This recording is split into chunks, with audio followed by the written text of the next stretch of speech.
Hey everybody, how you doing? I hope everybody is well. I'm just going to make one adjustment here, um, and see if I can actually. Yeah, there we go. Um, and there's the adjustment. That's it. Zip. From zip to zip. Okay. Uh, Welcome. And as you know by now, it was announced in publications through a press release put out by Bally's Corporation that Bally's will closed the Tropicana April 2nd as a prelude to demolition. And they're going to make way for the Oakland Athletics planned Las Vegas Ballpark. Now, the news around that centered around the amount of money the workers would get as a buyout. I think something like north of $2,000, perhaps even more than that. Hopefully, more than that. $2,000 is a bucket, drop in the bucket. But I think it's more like $2,000 a month. But the news is that Tropicana intends to take care of its workers. But you might be wondering, why is it that after a bunch of buzz that there was no announcement for a date when this is going to happen, we finally got it? In other words, what was the trigger? And that's what I'm about to discuss with you in this live stream. Now, for those of you who don't know the situation, let me explain it and then work from explaining the situation to the details, because the details are many. First of all, the Oakland Athletics decided on unofficially the 31st of March of 2021 to begin the process of moving the Oakland Athletics to Las Vegas to become the Las Vegas Athletics, at that time ostensibly by 2027. Why? Because the city of Oakland did not implement the promised tax increment financing zone to produce subsidies that would pay for infrastructure costs associated with the mitigation of sea level rise and offsite infrastructure costs. And then the A's discovered the city of Oakland doing a kind of a switcheroo on them, mainly for political reasons, because we were gaining a Oakland City Council that considered itself progressive. I say considered itself because if you really drill down to what a progressive believes, everybody's progressive. But in terms of what this person wants versus that person wants, there tends to be this "I'm more progressive than you" kind of internecine battle, which threatens to divide the Democratic Party. But I digress. It was that battle that spilled over into the Athletics' attempt to build Howard Terminal Ballpark. And the other reason that happened is that the city of Oakland didn't understand how to do tax increment financing, how to implement it,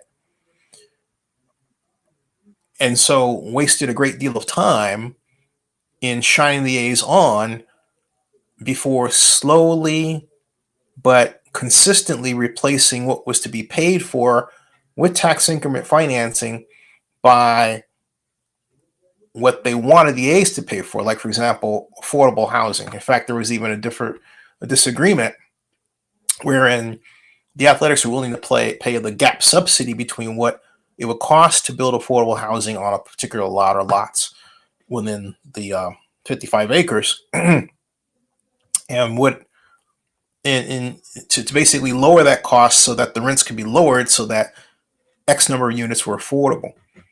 The city council wanted the Athletics to pay for affordable housing in its entirety and its costs outright, as if the Athletics were monetary housing developers themselves. That wasn't the A's intent. And I can go on and on and on because that discussion is long, okay?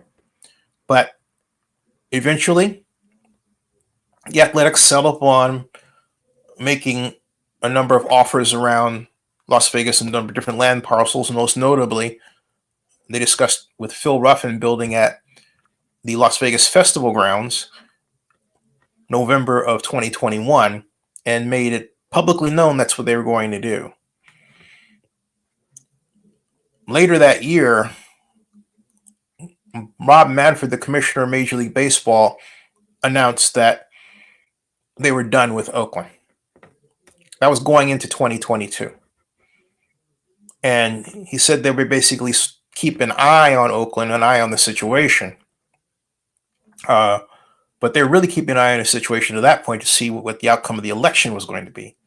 And once it was clear that they weren't going to get a city council that was friendly to what they wanted, and they were already behind schedule, having made note of that earlier in the year 2021, by 2022, they had established a laser focus on getting out of Oakland. The meetings with the mayor, the new mayor, Tao, were, frankly speaking, a formality. They wanted to see what kind of negotiation pattern the city was going to bring, how the politics would set in, but they heard a number of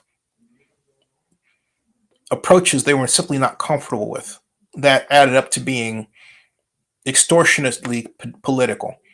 Carol Fife wanting to extract more money out of them for affordable housing and so on.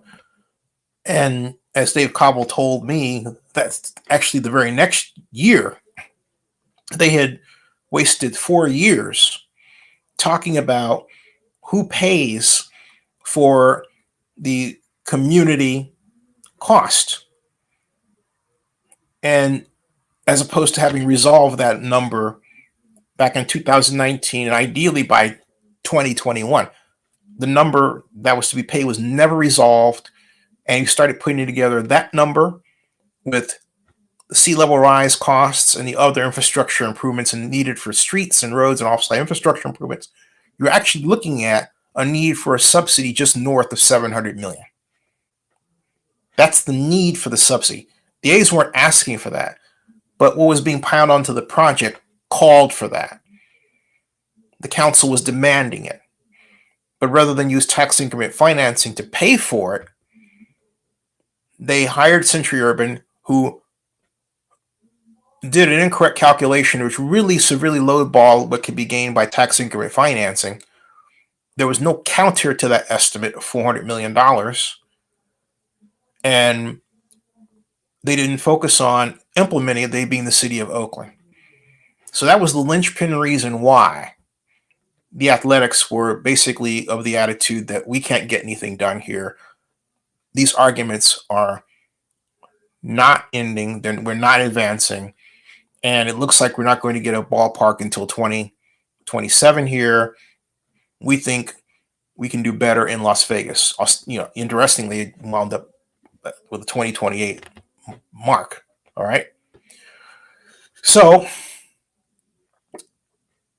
they started in earnest. They, as you know, went to the Nevada legislature and earned the Nevada legislature's vote after a controversial series of discussions for a package of assistance that included a $120 million bond issue and $180 million in tax credits. In other words, tax credits are those things that, well, if you know you have to pay a tax down the road, you can use this tax credit to absolve that obligation. All right. That's the idea of a tax credit. It's not a subsidy. It's different. So really the true subsidy is 120 million. If you need to compare that with something, compare it with what's going on in Nashville with the Titans Plan Stadium, where the total public subsidy contribution will be $1,600,000,000. All right. So anyway, back to the A's situation. They hired 2 architects, a team, the Athletics did, a team that was formed by the mating of Bjarke Ingels and HNTB, and another Gensler. All right. Gensler. And so you would say, what came out of that? I was told by someone who worked on it that the Bjarke Ingels HNTB design was, quote, crazy. And then guess what? It was the winner. And so MGM president Bill Hornbuckle saw it and he described it as spectacular. So we have, let's see, crazy, spectacular, interesting, fun, Las Vegas, all that. Great. It might even look like what Ben Garcia came up with, who is actually on the team now, okay, when he produced his kind of armadillo-like, spaceship-like concept that was well received around the world for those people who'd seen the image without even knowing who was responsible for it. So now, originally, Bjarke Ingels was supposed to give a presentation as part of a planned event held at UNLV, and the governor was to attend, among other local dignitaries, local in terms of state and the region. But an incident happened where, sadly, a couple of Nevada law enforcement officials, troopers, were killed. And so, out of respect for the disarray in schedule with the people assigned to protect them, Las Vegas law enforcement, that event was canceled. There was talk of redoing it at some time again, but it was canceled. Something else occurred, though, as that was happening. And this goes into financing. Way back 2 years ago, Dave Kaval was on my show, and he said that he was working with Greg Carey of Goldman Sachs on a private placement for Howard Terminal. But that was the beginning of the parallel paths direction between Oakland and Las Vegas, if you remember that. Now I'll get to what a private placement is in a little bit, a very little bit, so hold on. Greg Carey is arguably the consummate number one in sports investment banking person in the world active right now. He represents Goldman Sachs. He has done many, many $1 billion of deals, primarily for NFL stadiums like Allegiant Stadium and many others before that. He has a gigantic list of clients around the world. What he does is he has what in the old days would be called a Rolodex, and now is called basically just a computer file on his phone, his smartphone, of some of the richest people in the world.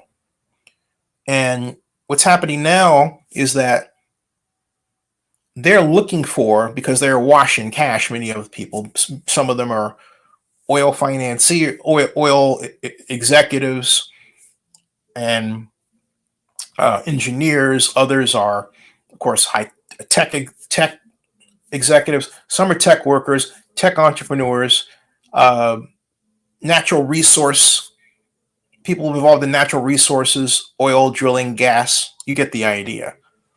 Awash in cash.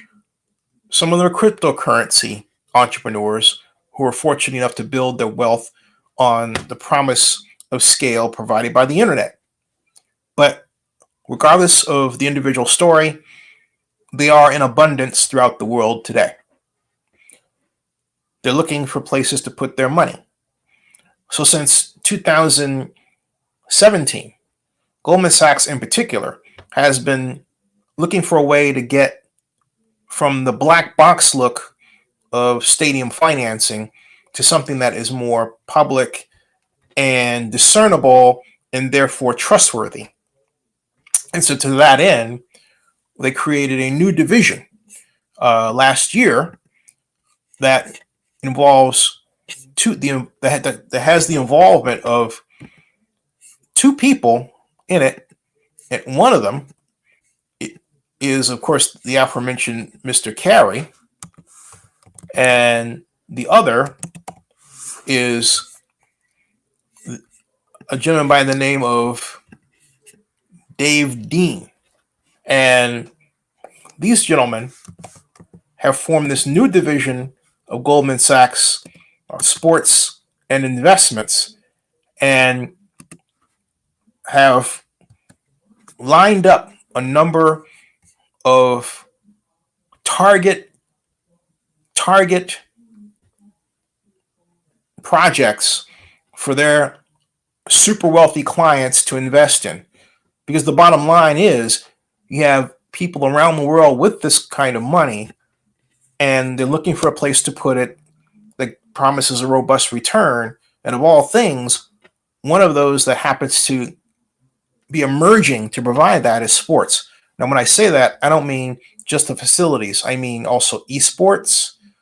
I mean media on a large scale. I mean, when I say media, I mean within that data collection and evaluation for example, sports gambling and sports gaming. All right. And other examples. But taken together, it adds up to a tremendous growth industry from a high net worth investor perspective. Now, all of that, into all of that, falls the Oakland Athletics. And Dave Kaval reiterated that as recently as last year that they were still working with Mr. Carey regarding a private placement financing. But Dave added that it would be the largest private placement financing ever in Major League Baseball history. And so then I started to look at what Mr. Carey and his colleagues' plans were for this new division. And basically it boils down to making investment vehicles out of these facilities. And you say, Zennie, what do you mean? I mean that it's a continuation of the idea that we want, and I'm really launched by the NFL and also explained to me by Eric Grubman when he was the head of NFL properties and prior to the Oakland Raiders getting the approval from the league to move from Oakland to become the Las Vegas Raiders.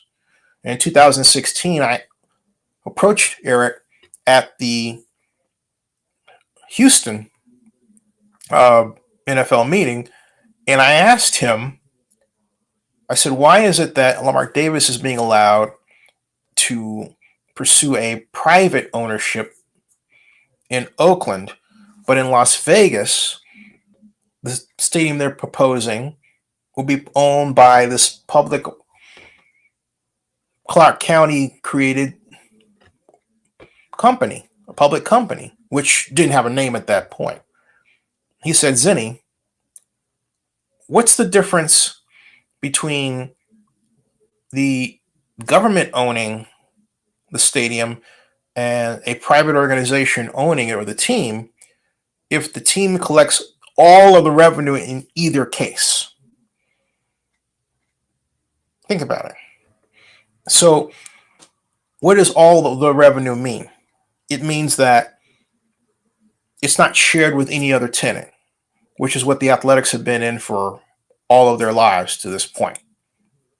It means that if some other type of land use is added to that, like say an event facility, a ballroom, or a concert hall, that becomes part of the revenue production for the team, which is then called Stadco in the model. Stadco is Stadium Corporation. They're the stadium owners. They're the handlers of the revenue. Now, in fairness to the actual process, they don't get all of the revenue for themselves because there's revenue that has to be shared with people who produce, for example, concerts like the Rolling Stones. And of course, the Stones are going to want their cut, right? But overall, if you start adding up all the events they get the money from, and if those people happen to be, well, Taylor Swift or Lionel Richie or the cast from American Idol, and they're doing a tour, And you start thinking about it, and you start thinking about the number of turns per month they do or may do, it starts to add up to pretty significant money. And so if you consider that, and then consider having a hotel and then restaurants, and maybe in the near future, someone will throw in apartments and condominiums. Why not? Then that model becomes even more robust in its ability to produce revenue for its well-heeled, worldwide located, anywhere around the world located, super wealthy clients. Okay? And so it's with the idea of producing this model that goes after these super wealthy clients that Goldman Sachs created this new division, brand new division, to go after them. And it's not that they're not new. These are people that, in many cases, Goldman Sachs has in their stable of clients, at the ready, right? But what's going on again is you're always looking for innovation in financing, and you're always looking for that next big thing. And the next big thing, from the perspective of Greg Carey and his colleagues, is sports in their global sports franchise division, where Greg Carey and Dase are heading it up. Okay. Now, again, one of those projects that is their tentpole project is the Athletics ballpark and hotel. You would say, what? Huh? What? Yeah. You heard me. Bally's is not out of the picture at all. It's very much in it. But the reason why this facility is being redesigned, not entirely redesigned, but I should say adjustment, that's a bad term to use, but being adjusted, is so that from a standpoint of creating a private placement facility of an attractive one of this ballpark, they have the hotel next to it. Now they're saying we want the hotel, they being Mr. Carey and Mr. Dase, they're saying we want this facility, this hotel facility, to look like it's part of the ballpark. We don't want them to look separate. And that's why John Fisher made the comment that they were actually looking for design concepts from Bally's. That went completely over the heads of the people listening. It was not even considered seriously by any of the media that were in attendance listening to it. But that comment was the latest evidence of the Athletics building of a financing structure to get them the private placement monies they need to build Las Vegas ballpark. And this has, again, nothing to do with John Fisher's wealth. That's not how it works. And it's very important you understand that, because if you don't, you're never going to get why this is happening. You're going to be listening to the wrong people or reading what they put out. They have no experience at this, no real interest in it. They're not going to sit down and sweat the details over spreadsheets or even make their own. And they haven't done it for anybody either in the municipal context like me or the private context like others, or technically both with respect to my history. So they're not nerds about this stuff. So in order to understand this, you got to be a nerd about it. It's not complicated, but it is involved. And also is a gigantic lens into a financing future, which, if I step outside the sports facilities discussion for a moment, has promised for ultra affordable housing. Yes, I said that, ultra affordable housing, and other types of socially responsible investment that could really go back to making our society livable and whole all over again. Yeah, I said that. I don't want to go too far off into it, but if you think about the model that I'm explaining to you from the perspective of what are called junk bonds and below investment grade, let me ask you this question. What happens if you add public money to that below investment grade private organization development? It becomes more attractive. All right. So we've got now the reason why Tropicana announced, hey, on April 2nd, we're going to close is because they have all the financing figured out, their role in it. They're working on the new design in conjunction with the A's, like this. The idea that the revenues are going to be split so that theirs is completely over here and the A's are completely over there. It'll be more like, okay, initially it's like this for accounting purposes, but for the purpose of forming a private placement, they will come together. All right? That's what's going on. It has zero to do with any idea around retractable roofs, because retractable roofs can be a sunroof. All right? Anything. It's not that. That's fake news. The reason why this deal is advancing is because, in point of fact, the structure that Goldman Sachs is working on with respect to the Athletics and also Nashville in a slightly different context because of the enormous amount of public money involved there is because it's something they've been working on for quite some time. But again, what does it get back to?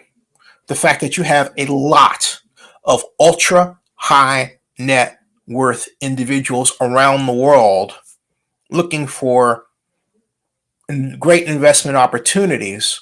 Meanwhile, and because of the internet, you have sports and sports gambling and sports gaming and, oh my lord, esports. Again, Goldman Sachs actually has a great paper on esports that is growing by leaps and bounds. And so if you have contacts among these high net worth, super high net worth individuals, you can get them to put their monies into, say, for example, the Athletics ballpark in Las Vegas, where that person's more likely to visit than, frankly, Oakland. Let's be honest. All right. Then you are going to get your monies to build your ballpark. Let me stop right here and get your comments. He says, closing a casino seems more final than shovels in the ground. Actually, in this instance, closing it means that they're going to be shovels in the ground. So it's not an either or. They're closing that because Bally sees the future with the Athletics. The new design that will come out will include the hotel in a brand new configuration.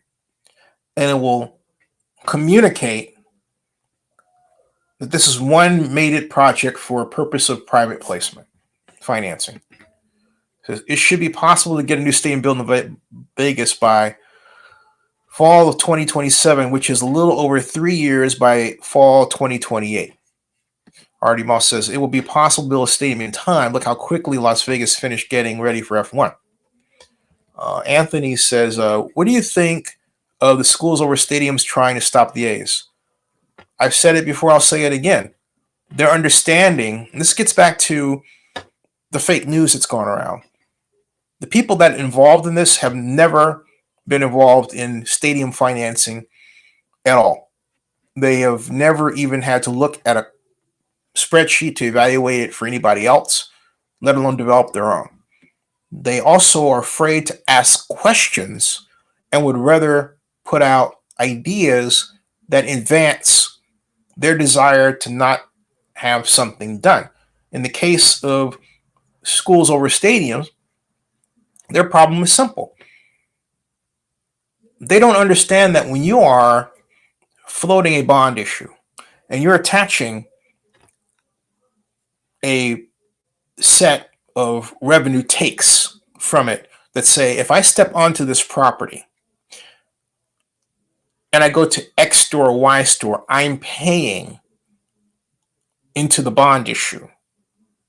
That's not the same as if I'm establishing a tax on residents throughout a county or throughout the state. Because I'm then imposing something on them they have to pay because they live there, period. By contrast, you and I have the option of never spending money at the A's facility in our lives. We can't be forced to do it. It is not a true tax. It is a fee levy to pay a bond issue. That's it. So you can't say it's unconstitutional. And yet that's what schools over stadiums is trying to say. It means they flunked understanding taxation 101. And so if you read their initial argument, what I just told you causes 5 of their points to just fall. Just fall. And I actually made a video about this. Okay? Just fall. And so with that kind of reasoning, it proves to me that they're just grasping at straws. They don't understand what it is they're trying to do. They're trying to file a nuisance lawsuit to get in the way. And that doesn't go far in Nevada. And so it's clear that Alexander Marks and his people, like Chris Daly, who's actually new to Nevada relatively, nothing against Chris personally. I think he's done a lot of great work. This is not one of them. But the simple fact of the matter is that Nevada is not the Bay Area. And you're not going to make Nevada the Bay Area. That's not happening. So they are finding a tougher road in Nevada than they would if they were in the Bay Area. And that's what's going on there. Hoper says schools over stadiums isn't going anywhere.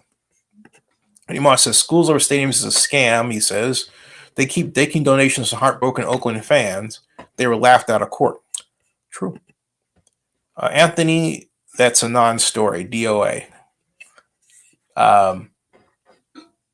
You're like the Sandy Munro for public development and planning. You know the details. Thanks for the content. Thank you. I appreciate that. I mean, I went to school. My master's in city planning from Berkeley. My undergraduate is in BA in city planning. And actually, it was really, I went to Texas, Arlington, and I was studying city planning within architecture, but then they got rid of the city planning program 2 years into my time there. And I had to go and switch my whole major to what's called general studies so I could design my own major.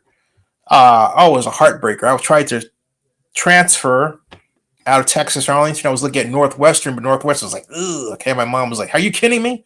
And then for a time I looked at Harvard and the Kennedy School, but and I actually interviewed the Kennedy School by Avis Vital was the professor. But with all due respect to Professor Vidal, hopefully she's still with us, but the simple fact of the matter is that Professor Vidal decided it was more important to talk to my roommate in terms of this interview meeting. We were sharing the room, who had friends in England, than to talk to me. So I sat there for a full almost 20 minutes, and she said absolutely nothing to me. And I said, hey, I thought this was like a me that included me. And at that point, I decided, I don't want to come to the Kennedy School.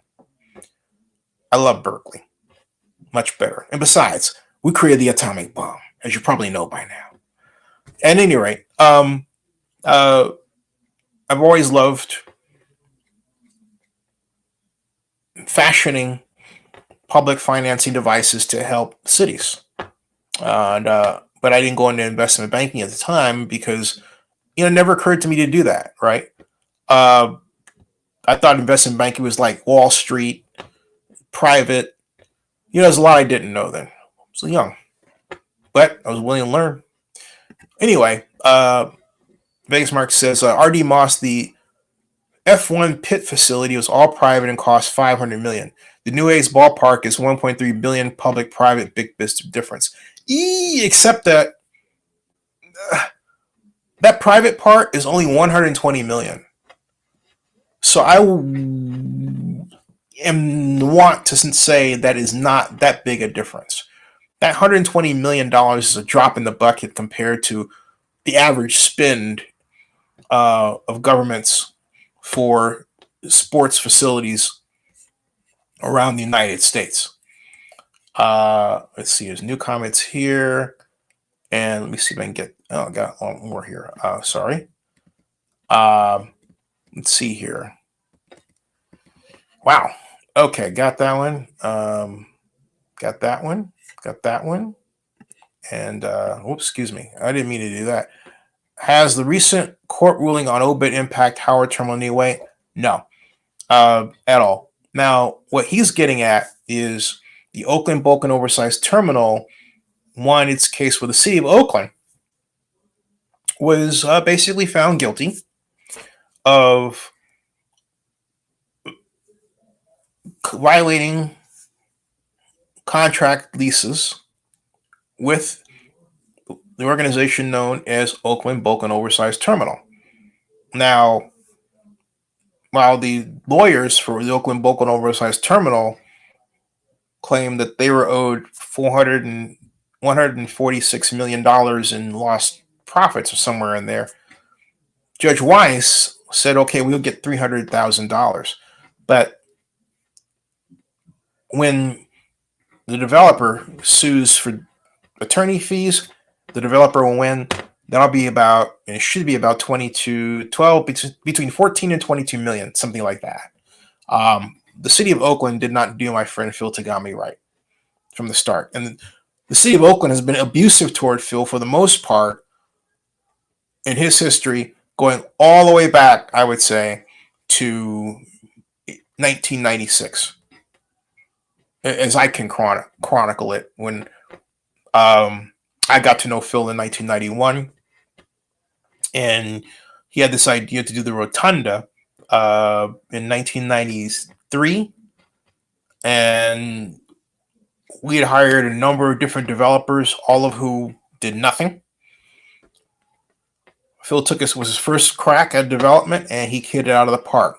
Restored the Gold Dome, made it into a true marquee destination place in the city, and really dramatically improved what we call Uptown Oakland. It was Phil's masterpiece. Now one of them. So, but that had nothing to do with Howard Terminal at all. Okay. So now we have, let's see here. I got that one. CCEA, aka the Teachers Union in Clark County, isn't even part of the farce that is schools over stadiums, right? I didn't mention them. Somebody else did. Mitch says, hey, hi, Zennie. Who's paying for all this fake news? What is their goal? Vital Vegas isn't free. Good question. I wasn't going to mention Scott Robin, who's Vital Vegas, but someone's definitely paying him because he's on a consistent tear. You don't put out that kind of fake news for nothing. I found it regrettable that he partnered with Neil DeMoss of Field and whatever they call themselves. I'm going to call them Field and Ridiculous. But because I regard Neil's behavior as racist. And I will stick to that until he becomes a better person. Because he's personally attacked me for really stupid reasons. I mean, why would anybody be jealous of somebody or angry of somebody else who basically says, hey, you know what? I'm the person who gave Dave Kaval the idea of using tax increment financing. Because A, I did, and B, he took the idea, and C, he admits it. So what? But Neil got triggered. I'm serious. He wrote a whole page about me And how angry he was, all this other ridiculous. I looked at this, I thought this dude is crazy, and the people responding to it were equally crazy. I mean, woohoo, woohoo, woohoo. All right, they get that triggered over somebody black coming up with an idea. But what really bothers me about this whole push that they're on about, no public money, is this: publicly funded stadiums owned by governments add the promise of getting jobs for people who are squeezed out historically: blacks, Latinos, and women in the American context. All right. So when you go out there and you say you don't want public money, I think, you know what? You really don't know what you're saying. When you don't want government involvement, you say you want the billionaire to pay for things. Do you also want the billionaire to decide who works in the facility? Which means that maybe your grandfather or grandmother who may need a job doesn't get a chance to work in it because they're of age. So you're basically taking the government's power away from it. See, a lot of people talk like this and it's become a cacophony, but they don't think. All right? They think because the person's a billionaire, they should automatically pay for everything out of their own pocket, which means, hey, it's a good chance they're not going to be a billionaire anymore. That's not the way. The idea is to encourage anybody who has that kind of money to use their money and invest it in projects that the public can enjoy and also benefit from. That's the idea. You don't soak them. But today, woohoo, woohoo, woohoo, you got a wacko fringe out there that doesn't want to hear it. And in the next breath, they'll say that they're liberal or progressive, and they're not.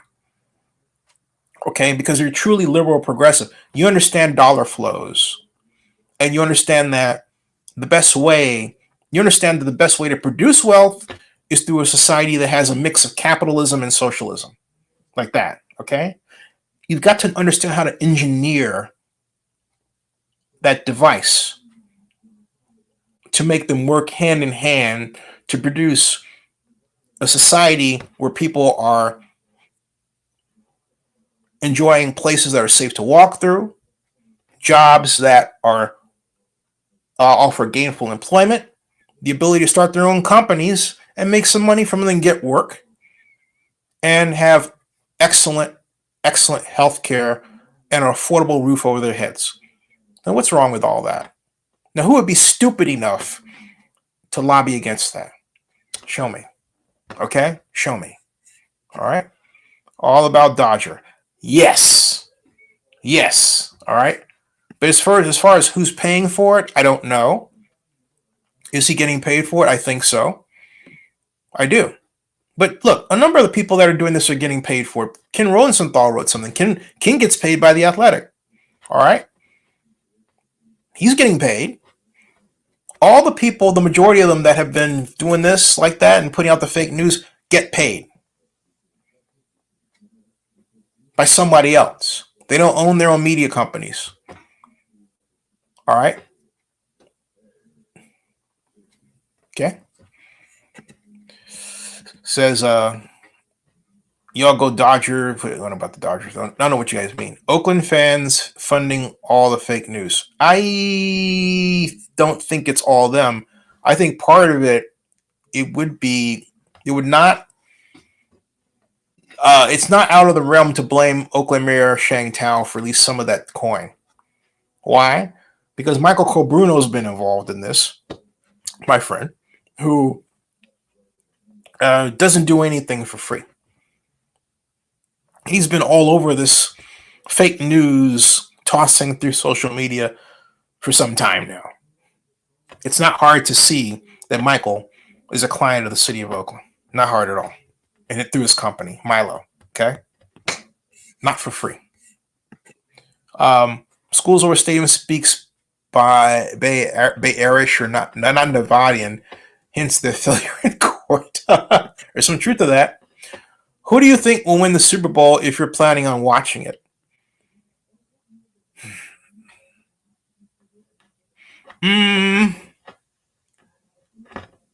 It's hard for me to bet against the Chiefs because the Chiefs should have lost to the Ravens. The Ravens had the #1 defense. They had one of the more effective offenses in the NFL. And they were stopped only by, well, aside from the refs who wanted to see Taylor Swift at the Super Bowl, they only stopped by a really dumb game plan installed by Todd Monken. It wasn't just that Todd didn't call running plays. He didn't give it to Lamar. Think about it. Was there one time when the Ravens, well, 2 times, only twice, the Ravens call a design run? That was it. With Lamar. That was it. What's going on? You know? And then when Todd had Lamar passing, it was downfield, playing right into the hands of the Chiefs' defensive line, which is really rushing the passer extremely well. Lamar Jackson would have done better using the Chiefs' game plan than Todd Monken's game plan. The one where it would have called for Lamar to get rid of the ball like that. That's the difference. After the Tropicana closes, this is Vegas, Mark, they'll start selling things like casino chips, for example. I might be interested for memorabilia purposes. Let's see how that goes, what that goes for. Post-World War II Germany was a prime example of the mixed market economy. Okay? And that's the last comment. All right, for now. Interesting. But what I want you to pay attention to moving forward is go to Goldman Sachs, go here. Here's some of the things that I want you to read, all right, regarding Goldman Sachs, okay? Because it's really important to understand what they're up to here, and in terms of sports franchises, and like that. Okay, I'm going to just give you this search result from Google, and you can go from there because there's a lot. All right, there is a lot. To this, share the screen right here. Just type in Google, and I'll enlarge this. Sports, Goldman Sachs sports franchises. And so already you'll see what I'm talking about. Sports Pro Media. Goldman Sachs establishes global sports franchise division. That was September 18th of last year. Front office sports. Goldman Sachs opens door for clients to invest in sports. Okay. Goldman Sachs structuring a winning sports tradition. This is focusing on what's going on in Europe. Let's take a look at this. All right. Hey, if you're interested in their summer program, they're looking for summer interns, by the way. Apply now. Structuring a winning sports tradition. And this starts off with one of Europe's leading soccer teams gets a new owner supported by Goldman Sachs. A $700 million sale of a soccer or football, depending on where you live, team is a big deal, even by professional sports standards. Goldman Sachs has acted as an extension of the AS Rome staff, first helping them explore a potential new stadium, then facilitating the innovative financing and sale of the club to the U.S.-backed Friedkin Group. All right? Teamwork helped us create a winning solution. Seamless coordination across many parts of the firm was key to making things possible. There was right partnership between the technology, telecom, and media group and the public sector and infrastructure teams within our investment banking division, alongside legal, compliance, credit risk, and many others. Our transaction banking team provided critical, bespoke solutions on an expedited timeline. And GS, that's Goldman Sachs Private Wealth Management, played an important role in understanding the depth of the market and their possible stories. Taking lead on mega IPOs, innovating for a sustainable future, taking an innovative lifestyle brand global. So that's one, all right? Same here, Yahoo, all right? And then this is a great series of interviews Not seen by a lot of people. Business Beyond the Game, Goldman Sachs talk. You got to watch this. It's pretty good. This is in Sportico, all right, by Eric Jackson. That's Eric Jackson there, okay? And it lays out in Business Beyond the Game this new division that I was telling you about. It's pretty good, although, I want to crack at interviewing these guys myself. So, Greg and Dave, come on. My show. Here we go again. David Goldman creates a unit for clients to invest in sports teams. And Sports Business Journal, Goldman Sachs starting a new sports franchise unit. All right. Wall Street Journal, Goldman's pitch to rich clients. Hey, buy a piece of this sports franchise. All right. And again, Daniel Goldstein and LinkedIn, right? So this is a thing. And the Oakland Athletics are one of the sports organizations benefiting from this thing, if you will. Goldman Sachs Sports Entertainment Solutions. Let's take a look at this. Making smart money moves. All right. Wherever you are in your career, we've got you covered, how we work with you. And it doesn't really go into sports, does it? It seemed like it was going to, but it didn't. It just says Entertainment Solutions. Goldman Sachs wants its wealthiest clients, this is boardroom, to buy sports teams. See what I was telling you? All right. Greg Carey and Dase will lead Goldman Sachs' new sports franchise in investment banking division. All right. And there's more on this. I mean, it's all over the place. Goldman Sachs has placed itself as the leader in private placements in sports. All right. And so this is what is being fueled by the Athletics, or fueling the Athletics, I should say, and what has caused the merging of the Bally's hotel into the design focus of the facility, and in effect mating Bally's and the Athletics in the design and production of this new Oakland Athletics ballpark in Las Vegas. Okay, so let's see here. Did you mention Ben Garcia is involved with stadium design? I certainly did. Thank you. I did. You're welcome. I certainly did, of course. And not only that, folks, I interviewed him right here. You can watch that. Just type Ben Garcia, Zennie62. Gravity Fallout, he did early in the stream. Thank you. Cool. Thanks. Needed to jump to the beginning. Yeah, he's done a fantastic job. And the irony is that he worked for Gensler before the pandemic. Gensler let him go because of the pandemic, and now he wound up on the team competing against Gensler, and that HNTB he's working for and Bjarke Ingels won. How about that? But hats off to Ben Garcia for really altering how we think about how sports facilities should be designed in the Las Vegas context. A major achievement, and I don't say that lightly. A major achievement. This young man has done a great job. All right, folks, I've been on now for almost an hour, and thank you for listening. It's an exciting time in sports finance, and again, there's a lot of money around the world. All right.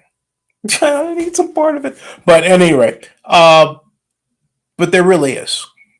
There are a lot of high net worth individuals looking to part with their cash. And Goldman Sachs is providing, ultra high net worth individuals looking to part with their cash. And Goldman Sachs is providing an avenue where they can do that. Now, other avenues are, for example, movies. But movies, the return on movie investment's been kind of weird, right? And so the reason is because digital media has really flattened the return on investment in a number of cases. but I digress. Less so true for sports. But I argue that public organizations like the city of Oakland can get involved in the same game and produce ultra affordable housing. That's my argument. Imagine if you take ultra affordable housing and sports stadiums, right, with private placement and combine them, where the people who are living in the ultra affordable housing also automatically have access to the stadium. Season tickets provided to them. Why? With the idea they're going to spend money and therefore get the dollars circulating within the facility, right? And then therefore provide this 24-hour population that makes the place more interesting to be in when there isn't a game going on. And when there's a game going on, even better, That's the future. A new concept of the baseball village. All right. I gotta start talking about Star Trek again. Live long and prosper, and I'll see you all tomorrow. We'll talk more Super Bowl. Zennie62 Media has been credentialed for a week of game at the Super Bowl. I am not going for the entire week because, I gotta stay with my mom. I am not interested in leaving my mom, even if someone comes over and stays like family friend for a long time. A night or two, fine. But my mom is 89, and the least I can do is spend this time with her, considering what she's done for me in raising me, and showing me a life that few other people have seen. So, and just being a great mom, and putting up with a lot of stuff. My mom's a great person who deserves better, much better. So, my preliminary plan, well, it'll unfold. I'll let you know. It's still trying to figure it out because I'm still trying to figure it out. But I'm figuring it out. All right. Thank you all very much. Thank you for everything that you all do. Much appreciate the support. Again, live long and prosper. All right. See ya.